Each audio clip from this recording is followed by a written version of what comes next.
And that brings us into chapter 44, which is the light show.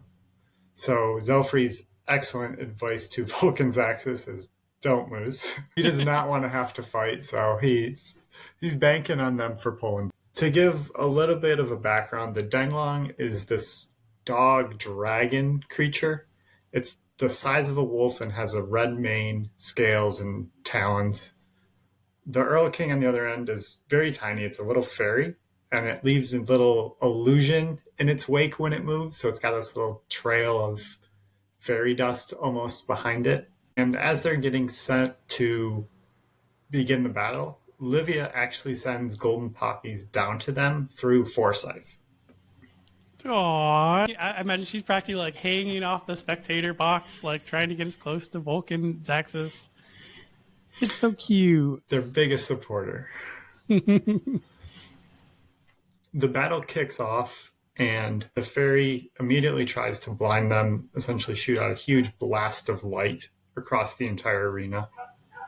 Thankfully, Zaxis did watch all of the game film on this, on their previous battles, because he knew this was coming and tells Volke to shield his eyes. Volke tries to use his shadows, but anytime he creates anything, the light from the fairy completely destroys it. Zaxis isn't having any better luck.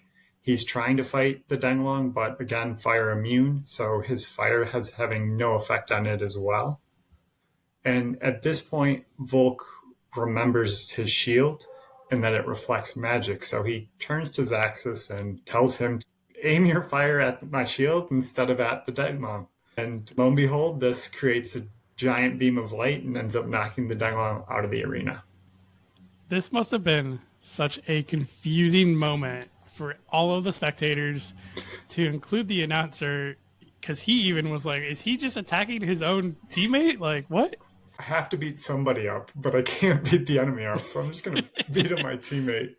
A little friendly fire. Fire good. I like fire.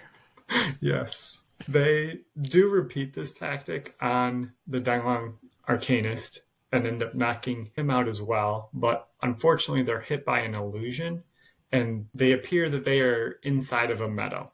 Zaxis remembers the setup of the arena and dashes forward to try and punch out the fairy and the Arcanist. The Earl King does dodge this, but ends up getting knocked out by Forsyth, who is coming in behind.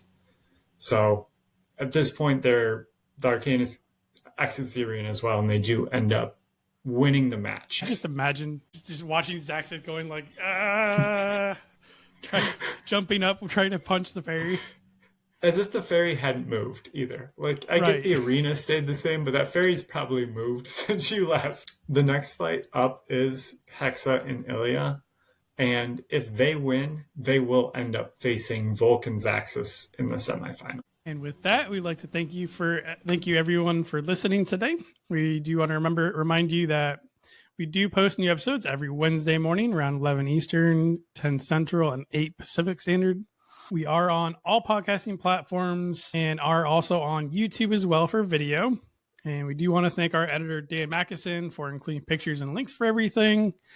And if you wanted to reach out to us, we are on Gmail at frithguildpod@gmail.com, or on Facebook or any other social media at Frith Guild Podcast.